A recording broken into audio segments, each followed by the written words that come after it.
Hello बच्चों, अब मैं आप लोगों के सामने लेके आई हूँ उपन्यास परीक्षा गुरु।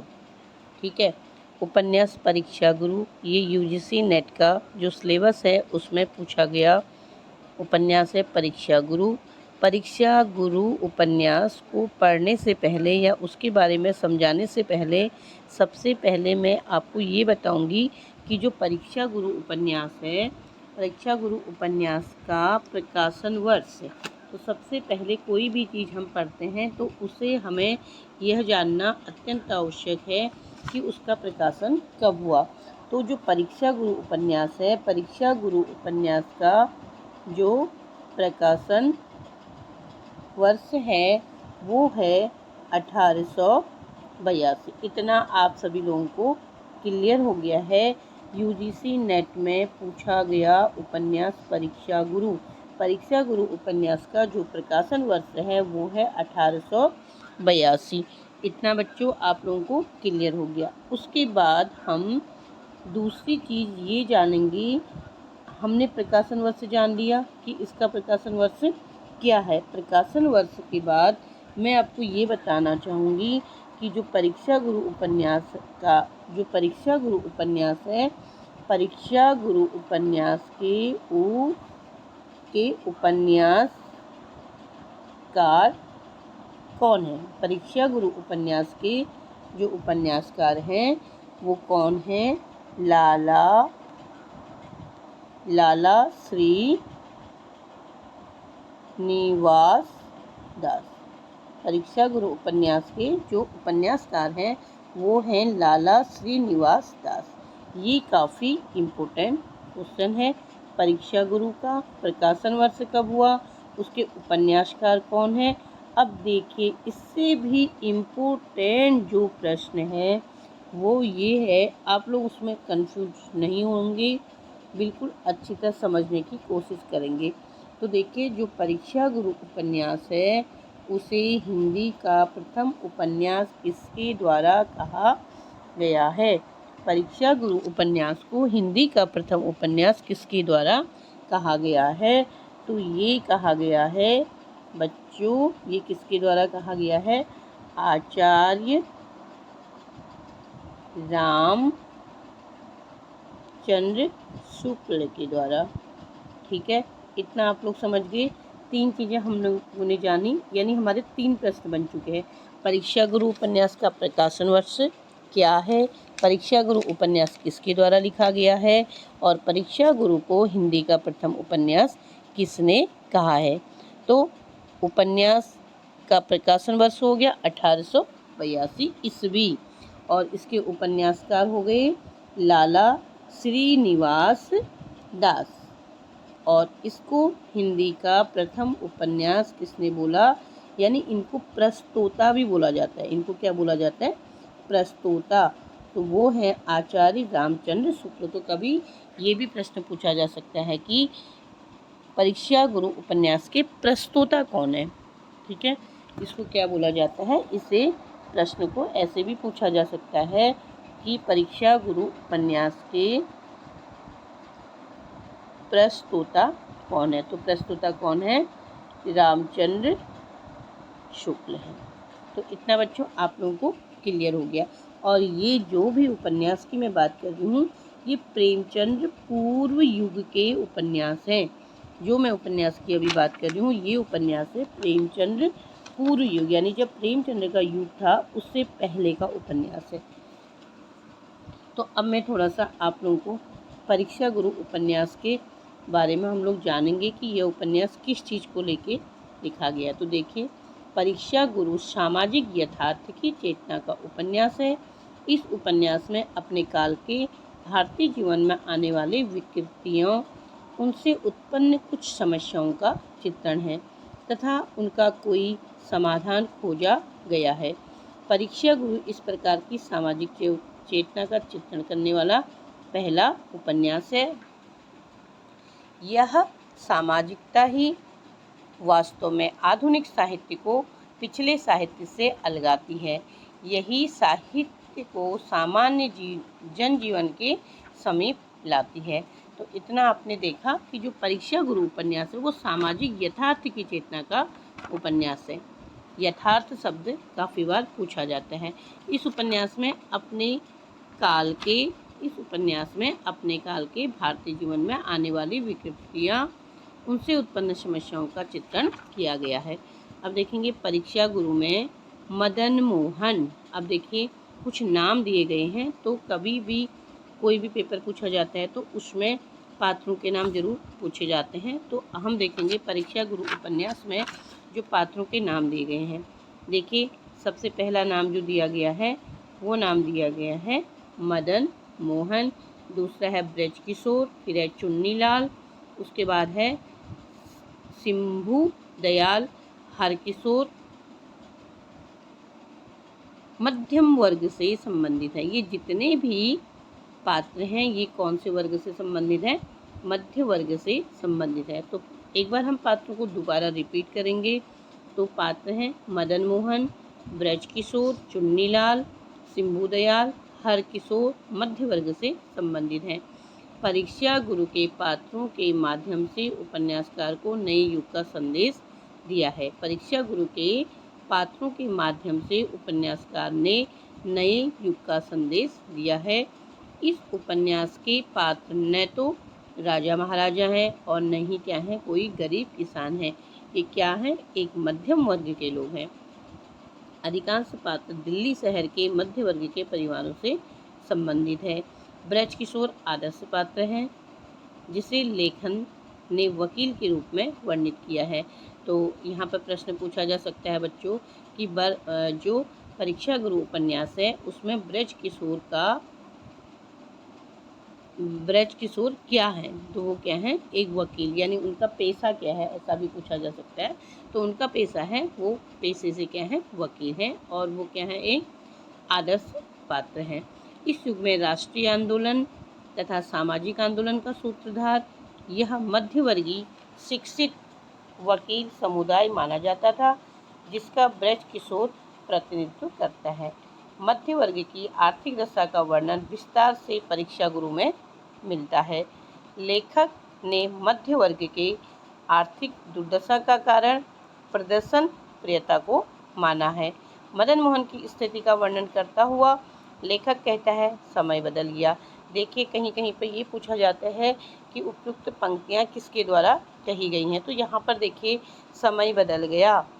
इस समय मदन मोहन के विचार, देखिए यहाँ से इम्पोर्टेंट है, पूछा जा सकता है समय बदल गया। इस समय मदन मोहन के विचार और ही हो रहे हैं,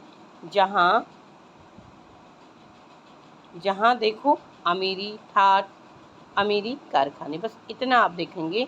तो यहाँ पर ये पूछा जा सकता है कि उपयुक्त पंक्तियाँ कौन से उपन्यास से ली गई हैं। तो अगर हमने इसको ध्यान से पढ़ा है तो हम जल्दी से इस पर क्या लिख सकते हैं? परीक्षा गुरु। बैठक का सामान अंग्रेजी चाल का बनवाया गया है। साहब लोगों की चिट्ठियाँ नित्य आती हैं। अंग्रेजी तथा देसी अखबार और मासिक पत्र बहुत से लिए जाते हैं। उनमें से खबरें कोई देखे या ना देखे, परंतु सौदागरों के इश्तेहार अवश्य देखे जाते हैं। इस प्रकार मध्यवर्गीय आडंबरपूर्ण तथा प्रदर्शन से भरे हुए जीवन का चित्र लेखक ने प्रस्तुत किया। यह प्रदर्शन की भावना मध्य वर्ग को कितना स्वार्थी बना देती है, इसका वर्णन लेखक ने हरकिशोर के माध्यम से किया है। यानी हरकिशोर कौन है? एक मध्यम वर्ग के हैं। तो इनके इस शब्द से, यानी इस वाक्य से यहाँ पर यह दर्शाया जा रहा है, या हमें ये पता चल रहा है कि हरकिशोर क्या थे? एक मध्यम वर्ग के थे, और उनके मन में क्या आ गया था? स्वार्थ की भावना उत्पन्न हो गई थी। तो वही लेखक के द्वारा यहाँ पर हरकिशोर को माध्यम बना दिया गया है। हरकिशोर मदन मोहन से कहता है, अब देखिए यहाँ पर लिखा हुआ है मैं गरीब, आप देखेंगे ये लिखा हुआ है, ये लिखा है हरकिशोर मदन मोहन से कहता है। यहाँ से आप पूरा इसको देखेंगे, ठीक है, इतना आप लोग देखेंगे। तो ये पेपरों में ये पूछा जा सकता है कि उपयुक्त पंक्तियाँ, या तो ये पूछा जा सकता है कि किस उपन्यास से हैं, या ये पूछा जा सकता है कि उपयुक्त पंक्तियाँ किसके द्वारा किससे कही गई। ठीक है बच्चों, समझ रहे हैं ना इतना कि पेपर किस टाइप से पूछा जाएगा। तो इसमें लिखा हुआ है मैं गरीब, आप अमीर, मैं दिन भर पैदल भटकता हूँ, आप सवारी बिना हर कदम नहीं चलते, मेरे रहने की एक झोपड़ी, आपके बड़े बड़े महल हैं, मुल्क में अकाल हो, गरीब बेचारे भूखों मरते हैं, आपके यहाँ दिन रात हो तब भी आपके वहाँ पे हा हा ही चलती रहती है। परमेश्वर ने आपको मनमानी फौज करने के लिए दौलत दे दी है, फिर औरों के दुख दर्द में पढ़ने की ज़रूरत आपको क्या रही। तो ये जो पंक्तियां हैं किसके द्वारा कही जा रही हैं बच्चों, ये पंक्तियां कही जा रही हैं हर किशोर के द्वारा। हर किशोर मदन मोहन से कहते हैं, हर किशोर के द्वारा किससे कहा जाता है, मदन मोहन। अब देखो इसमें मदन मोहन को बार बार या सबसे पहले मदन मोहन का किरदार ज़्यादा दिखाया जा रहा है। तो इस उपन्यास का जो प्रमुख नायक है वो कौन है, मदन मोहन है। वो हमें उपन्यास को पढ़ने से ही समझ में आ रहा है कि प्रमुख नायक कौन हो सकता है, मदन मोहन। तो परीक्षा गुरु उपन्यास का जो नायक है वो कौन है, या जो प्रमुख पात्र है वो कौन है, मदन मोहन है। इतना हम लोग समझ चुके हैं। अब देखिए लेखक सामाजिक यथार्थ को तत्कालीन परिवेश में चित्रित किया है। इस परिवेश में कुछ विदेशी व्यापारी, भिन्न भिन्न पेशों के लोग तथा इन सबके आपसी संबंध और रंग रंग कचहरी, हवालात, रईस, दरबार, इससे संबंधित घटनाएं और प्रसंग हमें इस उपन्यास में देखने को मिलती हैं। इस समूचे परिवेश चित्रण में लेखक की दृष्टि आलोचनात्मक रही है। वह यथार्थ के असत रूप की पहचान भी उभारता चला है। उसके सामने यथार्थ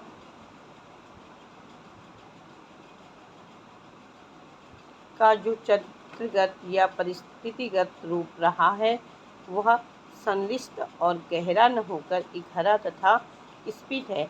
दूसरे जो यथार्थ है वो उपदेश मूलक, नैतिकतावादी, आलोचनात्मक स्वर से संपन्न होने के कारण और भी स्फीत हो उठता है। तो हमें इतना ज़्यादा मैं आप लोगों को न करा के मैं आपको इम्पोर्टेंट जो उपन्यास के अंदर से प्रश्न पूछे जाते हैं उनको कराने की कोशिश करूंगी। इससे पहले के पैराग्राफ में जितने भी प्रश्न बन रहे थे मैं आप लोगों को काफ़ी अच्छी तरह समझा चुकी हूँ कि किस टाइप के प्रश्न पूछे जाएंगे। तो यहाँ पर नीचे देखिए, लेखक देश के अवनति के मूल में हीन चरित्र और हीन वृत्ति को मानता है। ब्रज किशोर के माध्यम से लेखक ने मनोविज्ञान की गहराई में जाकर मन की वृत्तियों और चरित्रों का विश्लेषण करने का प्रयत्न किया है। मनोविज्ञान विश्लेषण का इसे एक सूत्र कहा जा सकता है। अब आगे देखेंगे इस उपन्यास में सभी पात्र क्या हैं, विभिन्न वर्गों के प्रतीक हैं। मदन मोहन का पिता पुराने ढंग का धर्म वीरू है, व्यवहार कुशल एवं नीतिपरायण व्यक्ति था। उसकी स्त्री आदर्श भारतीय स्त्री है। वह स्वयं अंग्रेजी सभ्यता के ऊपरी रूप की नकल करने वाला, तड़क भड़क तथा दिखावे का प्रेमी, झूठी खुशामदों में रस देने वाला, व्यवहार ज्ञान से अनभिज्ञ, थोड़ी अंग्रेजी पढ़े हुए नवयुवकों की कमजोरियों का प्रतीक सा उसमें दिखाई पड़ता है। अब आप देखेंगे स्थान स्थान पर ब्रज किशोर के द्वारा लेखक ने कतिपय वैयक्तिक, पारिवारिक, सामाजिक तथा देश संबंधी समस्याओं पर इच्छा प्रकट की है, जिससे यह प्रकट होता है कि समझदार एवं देशभक्त व्यक्तियों की दृष्टि समाज की बुराइयों तथा देश की अवगति की ओर की गई थी। ठीक है, अब इसमें हम देखेंगे जनसाधारणवादी उपन्यासों की जिस परंपरा का विकास प्रेमचंद ने किया था उसका उद्गम परीक्षा गुरु में देखा जा सकता है। ये काफ़ी यहाँ पे ये पॉइंट काफ़ी इम्पोर्टेंट है, इसलिए आप इसको ध्यान से पढ़ेंगे।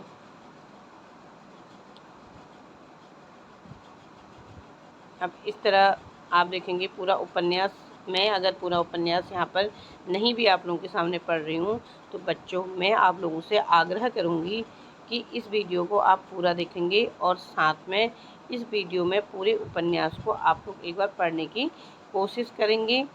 तो आप लोगों के जो भी उपन्यास से संबंधित प्रश्न हैं उन्हें मेरे टेलीग्राम चैनल के जरिए आप लोगों के लिए क्यूज के द्वारा भेजा जाएगा। तो आप लोग मेरे टेलीग्राम चैनल को जो भी क्यूज बनाया गया है उसको करने की कोशिश करें, उससे आपको अपनी तैयारी का पता चलेगा कि हम कितनी तैयारी कर चुके हैं या हम कितना % हमारा रह गया है कि हमारी तैयारी नहीं हुई है। तो डेली क्विज आप लोग करेंगे। तो ये आपका परीक्षा गुरु उपन्यास है।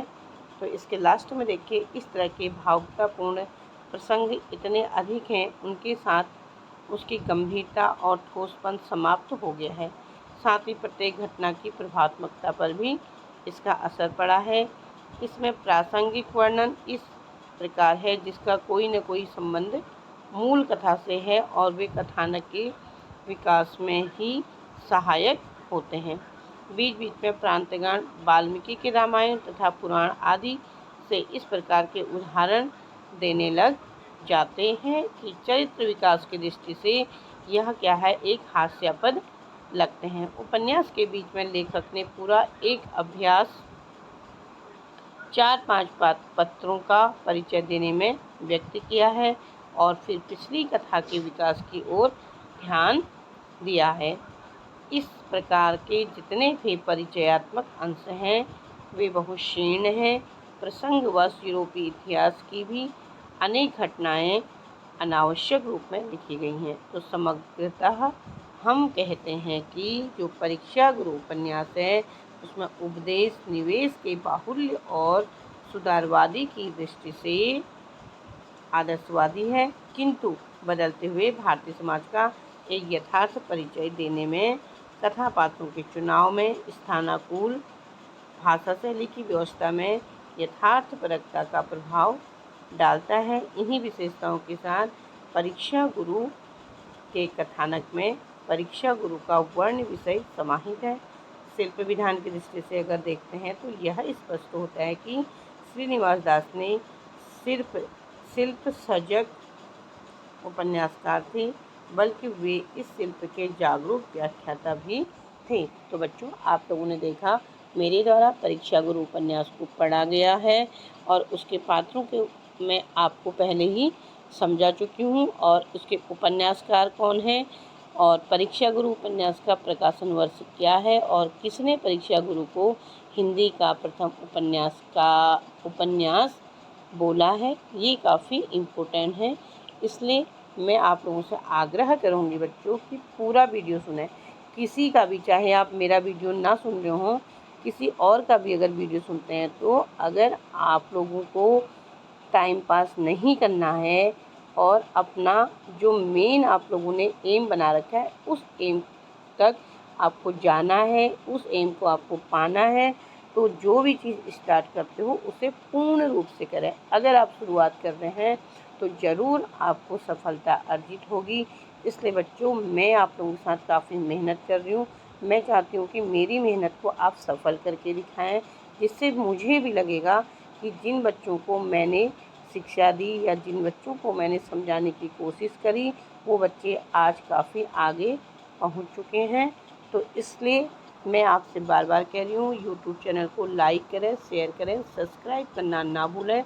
और सबसे इम्पोर्टेंट, मैंने आप लोगों से बार बार जितनी बार भी मैं अपना चैनल पर वीडियो डाल रही हूँ मैं आपको बार बार बोलती हूँ आप चैनल पर कमेंट्स ज़रूर करें। कमेंट्स के ज़रिए मुझे भी थोड़ा सा अपने पढ़ाने के मेथड को चेंज करने का मौका मिलेगा। अगर मुझे लगे कि आप लोगों के नहीं समझ में आ रहा है तो मैं अपने मेथड को चेंज कर सकती हूँ। इसलिए आप लोग बिल्कुल अच्छी तरह वीडियो को सुनें और उसको समझने की कोशिश करें और अपने दिमाग में उन चीज़ों को बनाए रखें। इम्पोर्टेंट चीज़ों को अपनी नोटबुक में नोट्स के रूप में बनाएं और उनको डेली एक बार रिवाइज करने की कोशिश करें। इसी प्रकार से तुम्हें सफलता अर्जित हो सकती है। ज़्यादा बच्चों आप खुद समझदार हैं कि आपको कैसे पढ़ाई करनी है और कैसे नहीं करनी है। धन्यवाद।